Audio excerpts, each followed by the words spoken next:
Hey everyone, welcome back to the Pocket-Sized Tales YouTube channel. I'm Edward and I will be narrating this story.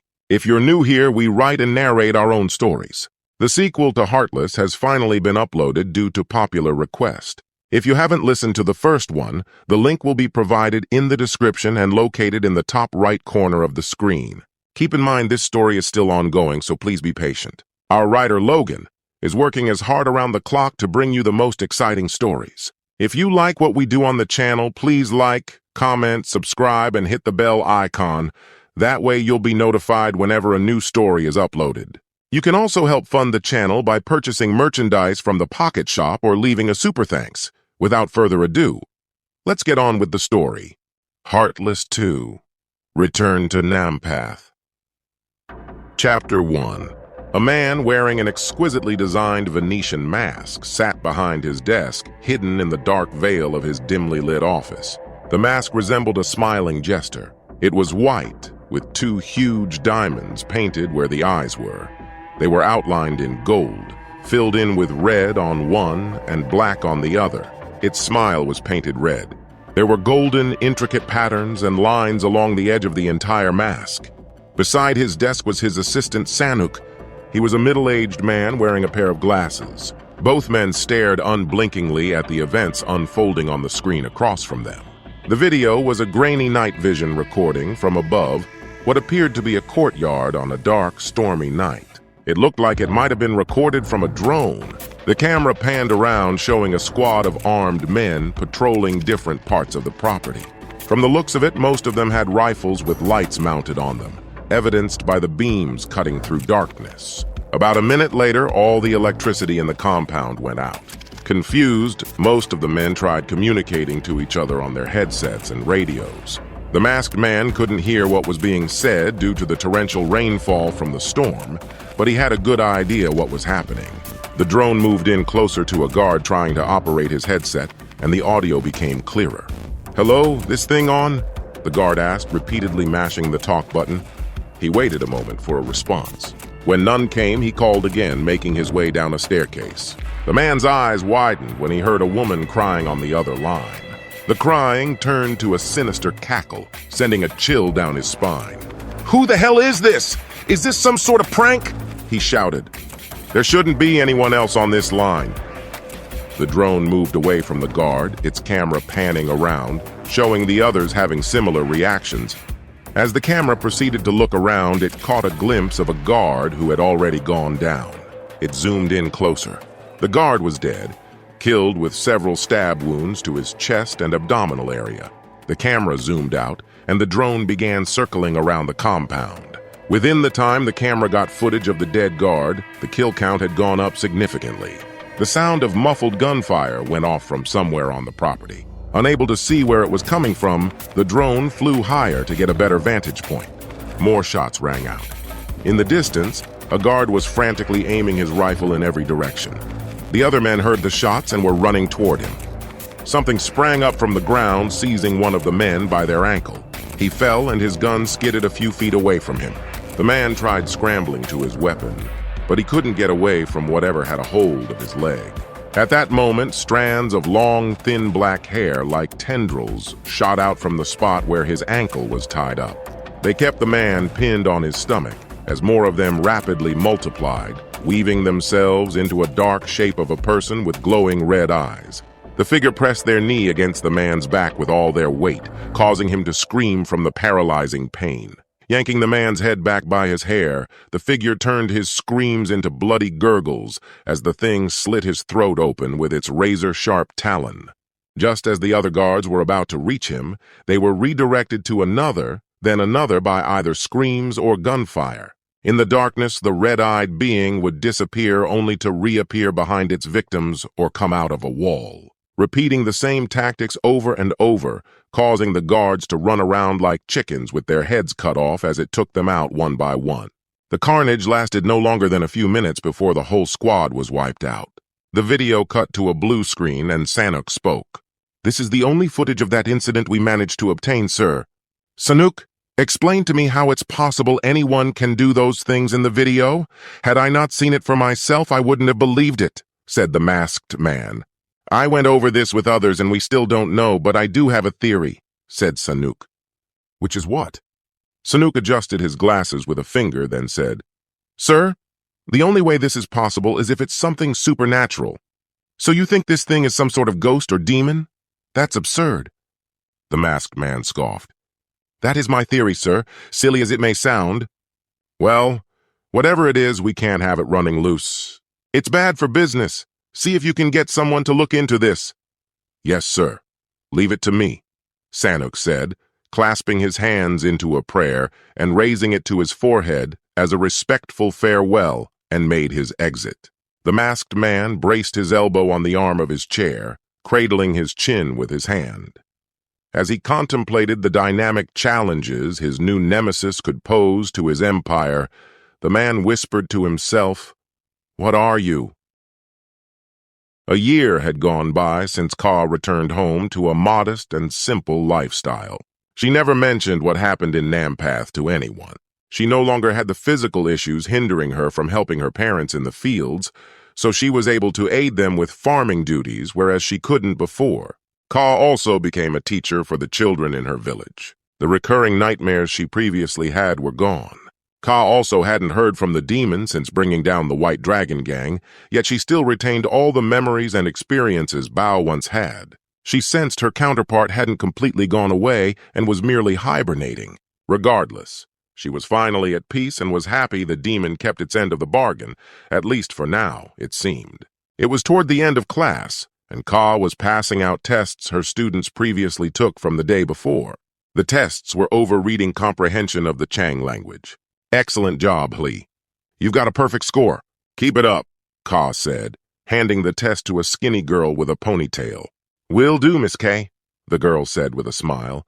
She accepted the test from her teacher, then clasped her hands together at chin level as a show of respect. In addition to the Chang language, the class also included arithmetic, the history and culture of Chang-im. Ka wanted to be as thorough as possible, to give her kids the best chances of succeeding. She was glad the children were responding so well to her lessons, especially Hle.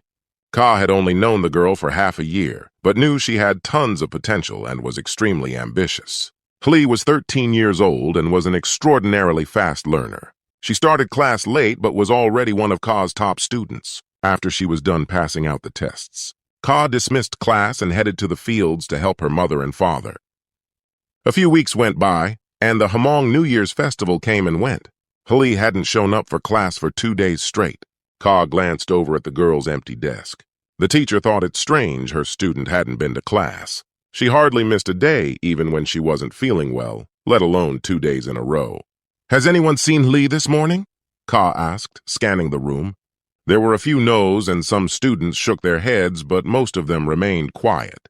Maybe Hle's parents needed her help in the fields during the harvest, or had she fallen ill, the teacher wondered.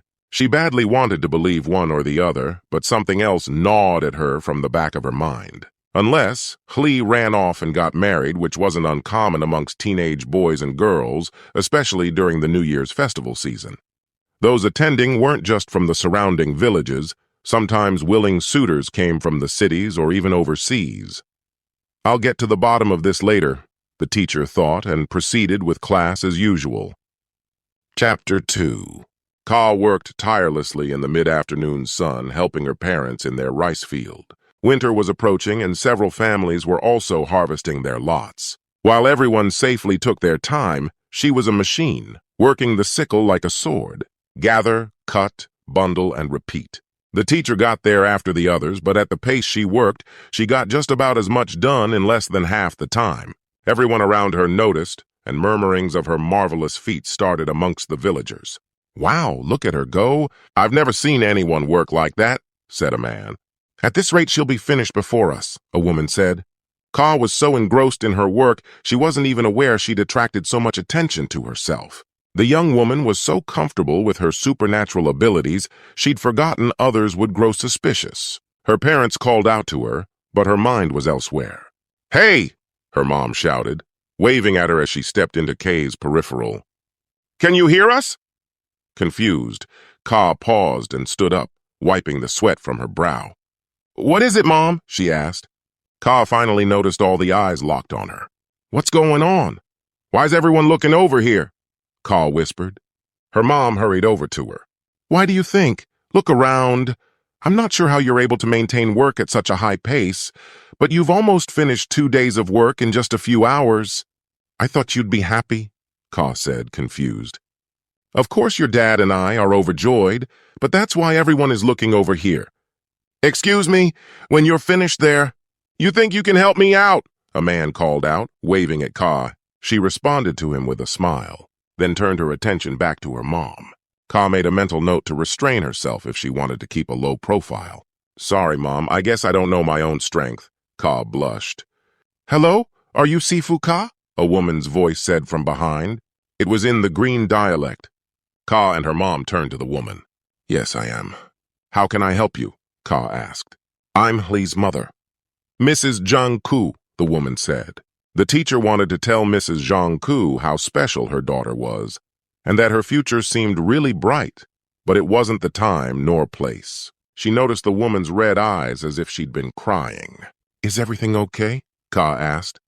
"Have you seen my daughter? She hasn't come home in a couple of days," said Mrs. Zhang Ku. Ka's heart sank upon hearing the words. "My husband and her siblings are out looking for her now.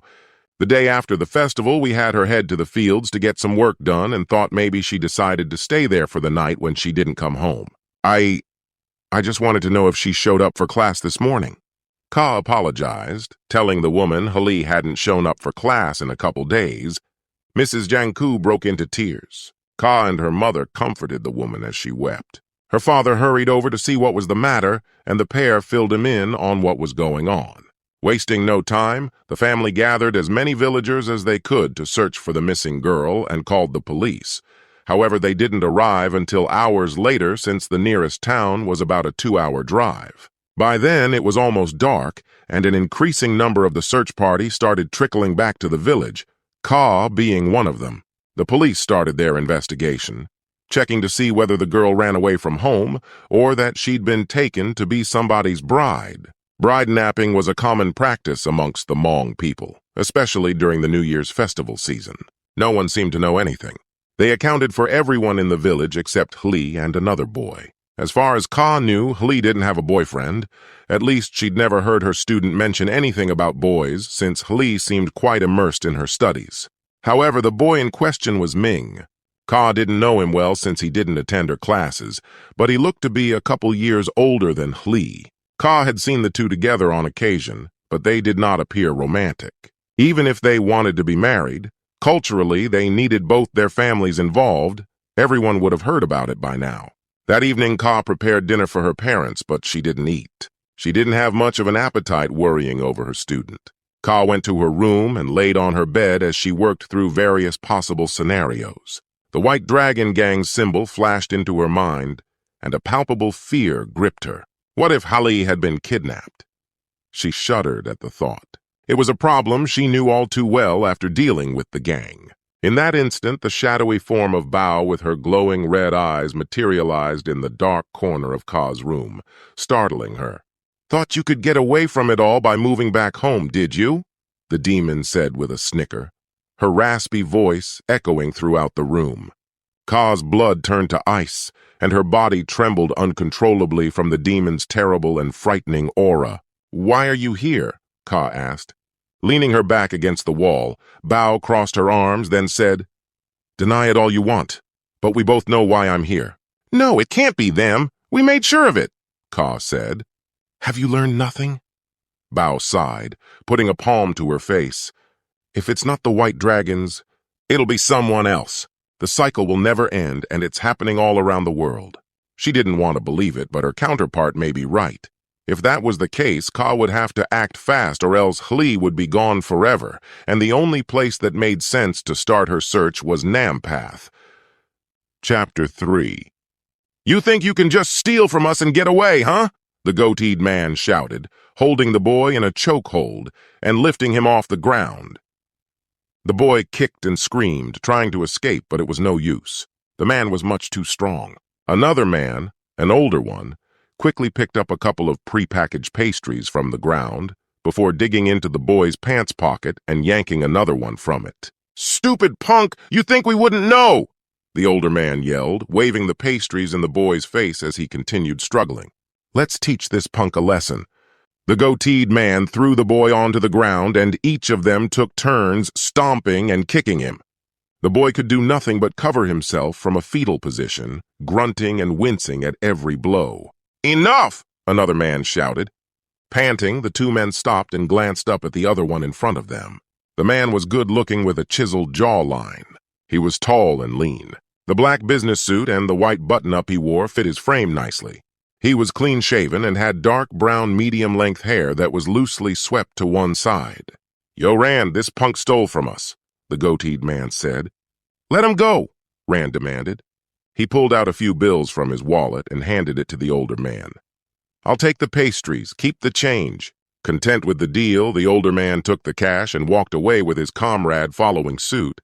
Rand tossed the pastries onto the ground beside the boy before walking off. The boy scooped them up, stuffing 2 of them into each of his pockets. Then he sprang to his feet and ran away in the opposite direction.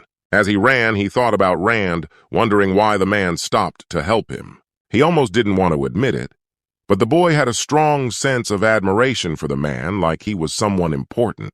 The boy stopped running and turned back to look for the man in the crowded street. He located Rand and decided to tail him for several blocks, trying to work up the courage to speak with him. The boy wanted to find out how he could be like the man. He saw how Rand handled the situation with the 2 bakers and wondered how it felt to command such power and respect. Every now and then the man would stop by a shop or stall to browse their goods. During one of the stops, the boy approached Rand after finally gathering enough courage to do so. Why? Why did you help me?" the boy stammered in broken Chang. The man turned and was surprised to see the boy from earlier. "Why not? Should I have just let them beat you?" Rand smiled. The boy thought about his answer, then said, Everyone else does." "Well, I guess I'm not everyone," the man said, gazing at the snacks displayed on the shopkeeper's stall. "What's your name, kid?" The boy was about to tell him, but hesitated. "Are you Hmong?" Rand asked in Hmong. Surprised, the boy stammered, Yeah. "Me too," Rand said, meeting the boy's eyes. "Are you also from the mountains?" asked the boy. The man nodded. Rand wondered what the boy wanted from him, but he waited to see if he would bring it up. The boy expected the man to introduce himself, but when no response came, he looked away. There was momentary silence as he thought about what to say next. Finally, the boy said, My name is Ming." Rand shook his hand, reintroducing himself. He scanned the street for a place to eat. "So, Ming, are you hungry?" he asked. The boy replied with a nod. "What do you say we get something to eat?" Rand suggested. I don't have any money," said the boy. "No worries, kid. I got you." The 2 of them talked over a hot bowl of pho for lunch. They found out they had quite a lot in common. Like Ming, Rand was also an orphan. Although they've only just met, Ming felt like he could genuinely trust the man and decided to open up to him. The boy told his heartbreaking tale of abuse and mistreatment. As he did, a tide of anger and sadness came over him. Ming's voice quivered, and his vision blurred from the tears pooling around his eyes. Rand sat in silence, listening to the boy's story. It reminded him of his own past, all the unjust wrongs he himself had endured, and the agonizing loneliness. The story brought back the painful memories and experiences Rand hid at the back of his mind. The mother he never knew who died giving birth to him, and his father who blamed him for it, resulting in his loveless upbringing until he sold Rand off as a slave. More than anyone, he understood Ming's need to latch on to someone as he had once done. It was what molded him to who he presently was. Ming battled the infinite tears streaming down his face as he continued his story. It finally concluded with him as a starving runaway that resorted to theft for survival. Sorry. I don't know why I'm crying," the boy said, his body still racked in sobs. "It's okay, kid. I get it," Rand said softly. They sat quietly for a while, each of them working on their meals until Ming broke the silence. "Will you teach me? I want to do what you do," Ming said. Surprised, Rand stared at the boy for a moment, then said, Trust me, kid. You don't wanna. Why? Ming asked. There's a lot of unpleasant things in my line of work, Rand said, looking ashamed. That was almost 2 months ago. Now Ming sat in the back seat of a van, staring out the window as it passed through a small town. He was surrounded by 3 men. One of them was Rand, who sat in the front passenger seat. A dark-skinned, heavy-set man with tattoos on his face and arms sat beside the boy. The driver had a lighter complexion than his comrade in the back and was thinner. Aside from Rand, the other men had on casual street clothes. Ming's mind was flooded with a million things, and his heart felt heavy with shame, guilt, and regret. He glanced back at Lee, who was still unconscious. I'm going to become a doctor someday. I want to be able to help people. That is my dream, Lee told him once. The words echoed in his mind over and over. The girl had always been kind to him, even when everyone in the village either failed to acknowledge his existence or only expressed contempt for him, seeing Ming as nothing but an animal. He was disgusted with himself for paying Lee back in such a heinous manner. So much for the warmth and kindness she'd shown me over the years. Maybe the rest of the villagers were right all along. I'm worse than an animal, the boy thought. He wanted to stop the car and tell them he'd changed his mind, but he couldn't. The fear was too great. Even if he could stop the car and get to Lee, there was no way he'd be able to defeat 3 grown men. He also didn't want to be thrown back out on the streets and have to struggle every day for a meal. And going back to the village wasn't an option. That was considering they'd give Ming those choices at all if they didn't kill him. When he asked what he'd have to do to become like Rand, Ming had no idea how hard it would be or what it would take. He wished more than anything he could take it all back. This isn't a game. Once you make this decision, there's no going back. In order to get what you want in life, you're going to have to do things, sometimes terrible things. That's the price you have to be willing to pay, was what Rand said. It was late at night, and Ka just finished putting on her fitted black leather suit and boots. She pulled out a small case from her closet and opened it. Inside it were a pair of pistols of the same model, 4 extra preloaded magazines, and a tactical knife. She slipped the extra magazines into her tactical belt. Next, Ka made sure both guns were properly loaded and strapped them to each side of her shoulder holster. She pulled the knife from the chest and unsheathed it.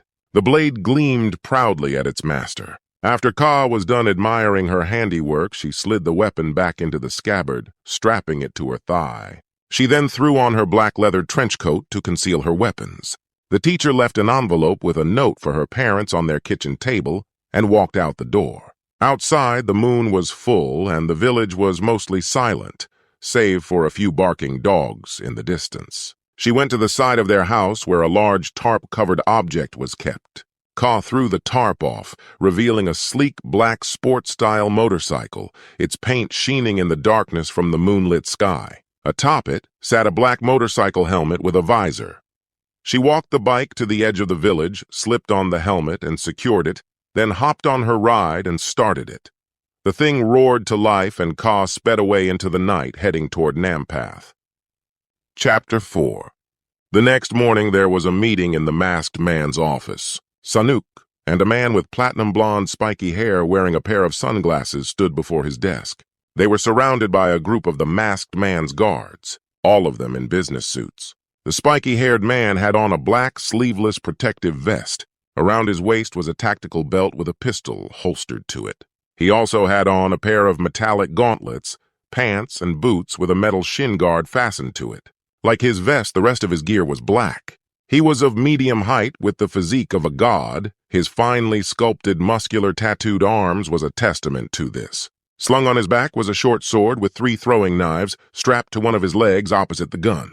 A plain red bandana dangled from his neck. His weapons and armor were made of a rare metal called netherlight steel and blessed by powerful shamans. Netherlight steel was far lighter than aluminum and equally as strong as titanium. Properties within the metal made it fatal to demons. The blonde-haired man had his arms folded casually, not perceiving the masked man or his goons to be much of a threat to himself. He had no doubt he could kill them all without drawing his sword. He'd faced countless terrors over the years that were far more dangerous than any mortal man. Of all his clients, he hated crime lords the most since they had really despicable business practices. Demon hunting paid him well regardless of who his clients were, but it didn't mean he had to like them. The masked man studied the black-inked Nihonjin tattoos on the spiky-haired man's arms.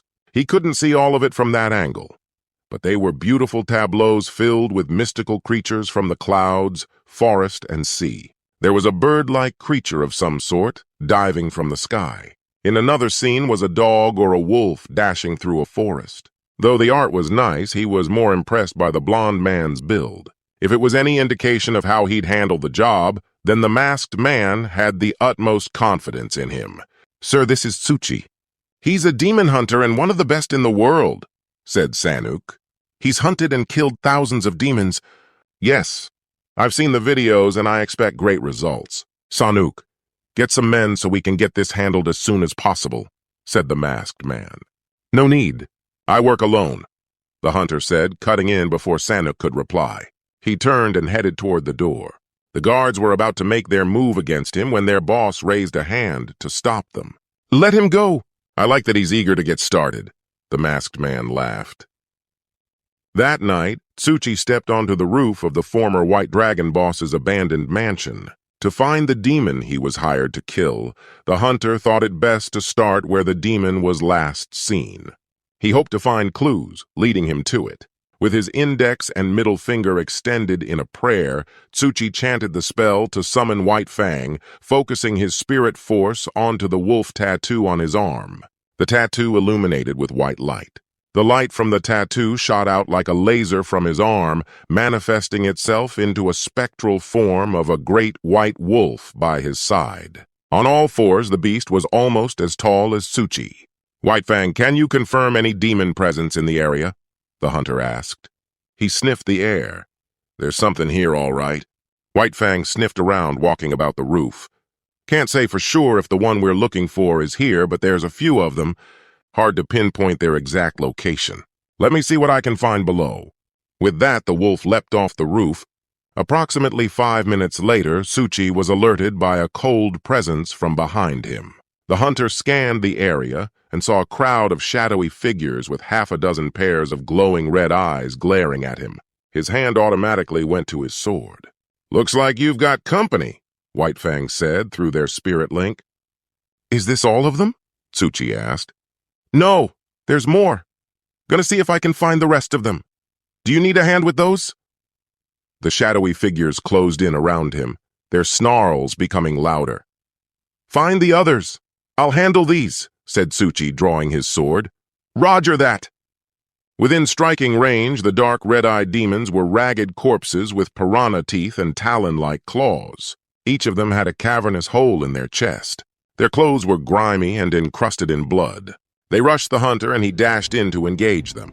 Tsuchi moved with the grace of a dancer at the speed of lightning, the glow of his blessed sword streaking in through the darkness. Within a couple of seconds, the hunter breezed past the 6 demons, killing them with maximum efficiency. Tsuchi sheathed his sword and the demons all collapsed at once, burning to ashes before their bodies hit the tiles. A weak demon would have been more than a match against the average unskilled human, since they were naturally faster and stronger, but against a hunter of Tsuchi's caliber, they stood no chance. The hunter heard the sound of battle down below and hurried to join it. He focused his spirit force, generating intense golden energy from his core and releasing it throughout his body. He took a running start, dove off the roof into a front flip, all the while the energy screamed and sparked from his body like electricity. It continued to intensify as he picked up speed from free fall, transforming himself into a human thunderbolt. In the courtyard, White Fang was surrounded from all sides by demons over 20 deep, all of them baring their teeth and claws, growling at the wolf, and he at them. White Fang barreled himself into a demon, knocking it into the others behind it and biting its head off. The other corpses swarmed him, but he was too fast and was out of the way before they could get to him. White Fang attacked swiftly and methodically, whittling the sheer numbers down by lunging with an attack and dashing away from danger. Sensing the incoming attack from above through their link, White Fang leapt out of the way. The clawing demons tried to follow, but it was too late. At the last second, Tsuchi raised his fist overhead as if he were the god of thunder himself, slamming his hammer down on his foes. The impact of the attack sent a blast of energy in every direction, producing a storm of dust and debris. Every demon caught in the blast zone was immediately incinerated.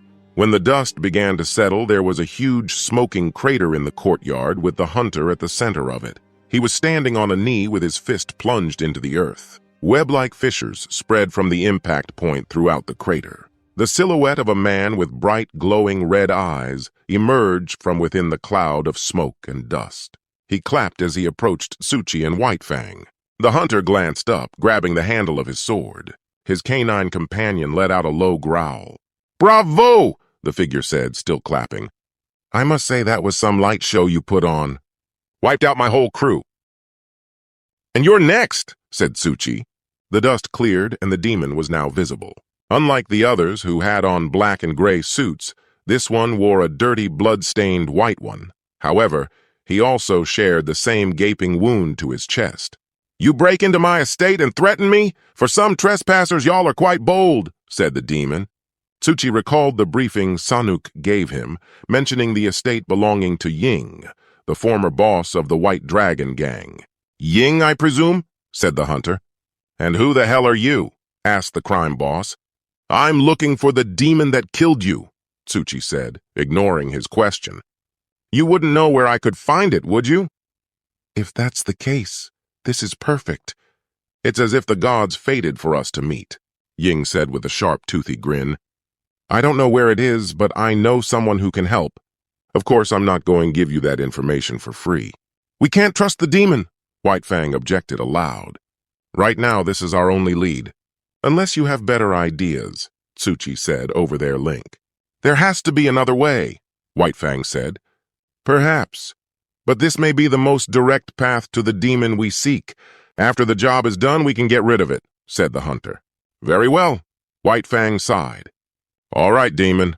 What is it you want?" asked Suchi. "I want to pay the wretched thing back personally for what it did to me. But I'm bound to this place and I can't leave, unless you can get me out of here. I know you spirit types can conjure up some sort of voodoo hoodoo like that light show you put on and your pet there." Ying smiled and nodded at White Fang. "I'm no one's pet," the wolf snapped. "You'd be wise to remember that, demon." The threat didn't seem to faze Ying one bit. He still had the same toothy grin. It was almost as if he was enjoying it. Suchi pulled out a throwing knife and stuck it in the ground in front of him. "I'll bind you to this knife. Lead us to this person you mentioned and you can get your wish. Try anything and you're dead." That concludes part 1 of Heartless 2. Please leave a comment letting us know if you enjoyed it or not, what you liked or didn't like. As I've said, this story is still ongoing, so stay tuned for more. As always, like, comment, subscribe, and hit the bell icon so you'll be alerted when a new story is uploaded. Thanks, everyone.